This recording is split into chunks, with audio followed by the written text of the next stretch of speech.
guys, it's Godbars here, the self-proclaimed hip-hop historian, and this is the 24th episode of my series where I grab a vinyl from my collection, talk about why I love it, what influence it had, and what its place is in the grand scheme of hip-hop. While they may not have crossed into pop culture the way somebody like Ice Cube or Dr. Dre did, EPMD had multiple classics that solidified them as one of the most essential duos in late 80s and early 90s hip hop. They were on a crazy run at the end of Golden Age that included their debut Strictly Business, their 1989 follow up Unfinished Business, and 1990's Business as Usual. EPMD was a duo containing rapper Parrish, or PMD, and MC producer Eric Sermon. DJ Scratch would end up being recruited as their in-house DJ and technical third member, but this wouldn't be until DJ K. LaBoss, their original DJ, left the group after the first album, and they were introduced to Scratch through Run DMC. Basically, if you couldn't tell, EPMD is just their names put together, so it's Eric and Parrish making dollars.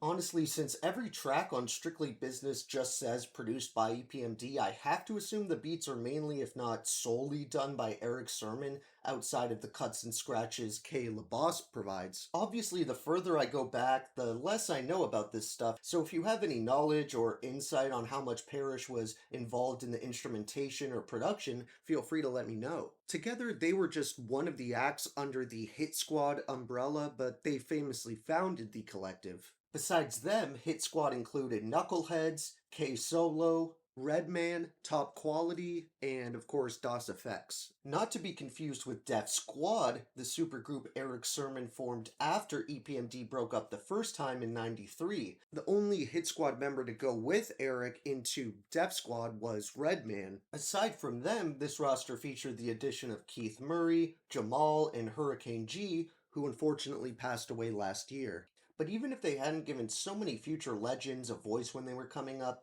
they'd still have a debut album that remains one of the most polished and infectious hip-hop albums to come out in the golden age. One way I think Eric and Parrish were able to gain such massive attention with Strictly Business is how their New York slang and voices are a bit slower than a lot of the other hip-hop in the East Coast at the time. The beats set them up with tempos that are slightly less fast-paced, and they're full of funky, groovy production that seemed almost a little bit West Coast inspired, at least more than their contemporaries were. This led them to be able to connect with all types of crowds that other acts might not resonate with, and I imagine the funkier, bouncy production was big in the South at the time as well. Both rappers sound smooth as butter on every song Strictly Business has to offer, and they were the first duo I can think of in hip-hop that had a real contrast in their voices, with Parrish having a deeper, concise, and straightforward flow, and Eric's slightly higher register and trademark lisp. While EPMD has continued to make plenty of dope music over the years, gradually Eric's vocal tone got deeper and his lisp all but completely vanished, so while his pen definitely improved over his career, I actually really enjoy how distinct and identifiable his voice on this first album is. Both of them were more than competent lyricists at the time, but they also made sure that there wasn't a moment on Strictly Business that wouldn't go off at a party. Again, maybe not a party of teens today, but if you picture yourself in the 80s and listen to this while noting how little ground had been covered at the time, if you're like me, you'll be locked in front to back with this thing. It's one of those albums that's jam-packed with classic instrumentals.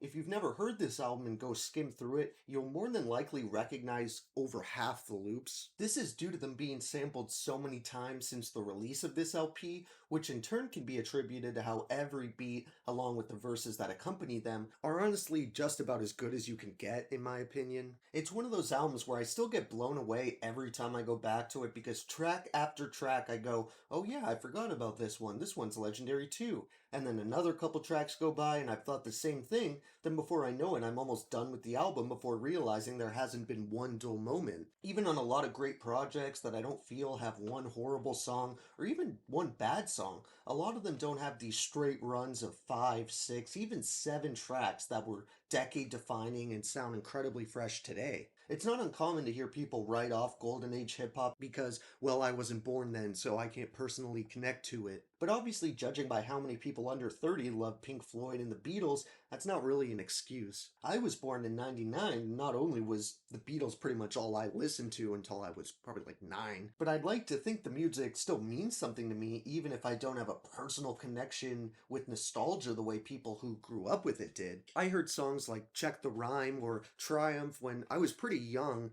middle school young, and now that I'm older, I feel like in multiple ways those albums played a big role in my development as a person, even if they didn't come out at that time. I've seen certain people way older than me say they respect 80s hip hop but just don't really enjoy it, and they seem to think it's an age barrier and it's hopeless. I guarantee me and other people my age or younger who didn't see these albums come out genuinely love and enjoy these albums and aren't just trying to look smart or knowledgeable regardless of what Tyler the Creator might think. I've said this before, but again, I really don't think learning about the history and birth of the genre you supposedly love should be a chore, and if it feels that way, maybe you don't love it as much as you think you do. These people might say, well, they have references you won't get, but to me, that's part of the journey. You hear a reference you don't understand or know, and you look into it and walk away knowing something you didn't know before. It takes like 2 seconds to hear a slang word or a reference that you don't know and go, what did he say? And do the research to find out the context, especially with the resources we have